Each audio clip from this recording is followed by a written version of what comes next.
ओडिशा की सभी की सीटों का अनुमान आ चुका है। बीजेपी को 13 से 15 सीट ये संख्या दिख रही है।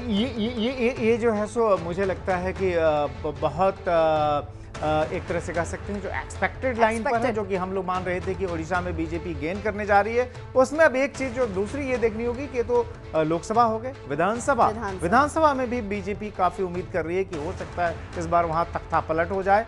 5 बार से लगातार नवीन बाबू वहां पर सरकार बनाते आ रहे हैं, छठी बार जो है वो शायद सत्ता से उनको बेदखल करने में बीजेपी कामयाब रहे, यह वो होप लेके चल रही है। अगर वो होता है तो मुझे लगता है कि ओडिशा नवीन बाबू की सेहत का जिक्र प्रधानमंत्री बार बार करते रहे और मेरे ख्याल से वो सेंट्रल थीम भी हो गया था, क्योंकि ध्यान रखें कि खुद नवीन बाबू को आकर कैमरे के सामने ये बोलना पड़ेगा कि नहीं जी मैं बिल्कुल चाक चौबंद हूँ। साथ में ये भी कहना पड़ा कि मेरा उत्तराधिकारी जो है वो तय नहीं है और पांड्यन होंगे मेरे उत्तराधिकारी, ये तय नहीं है। यानी कि बीजेडी वहां पर किस तरीके से डिफेंसिव पोजीशन में है आज की तारीख में, उसका ये इंडिकेशन। बिल्कुल, तो आपने देखा और समझा कि किस तरीके से यहाँ पर 543 में से 396 सीटों पर जो संख्या है अब सामने है, उसका विश्लेषण भी, और कैसे बीजेपी के लिए चूंकि ग्रास रूट लेवल पर और वो पूरे एक चुनाव के साल काम नहीं करती है, वो साल दर साल काम करती है और 5वें साल तब जाकर वो परिणाम के लिए आश्वस्त होती है। और उसके पीछे का सबसे बड़ा फैक्टर जो है वो प्रधानमंत्री नरेंद्र मोदी का मैजिक है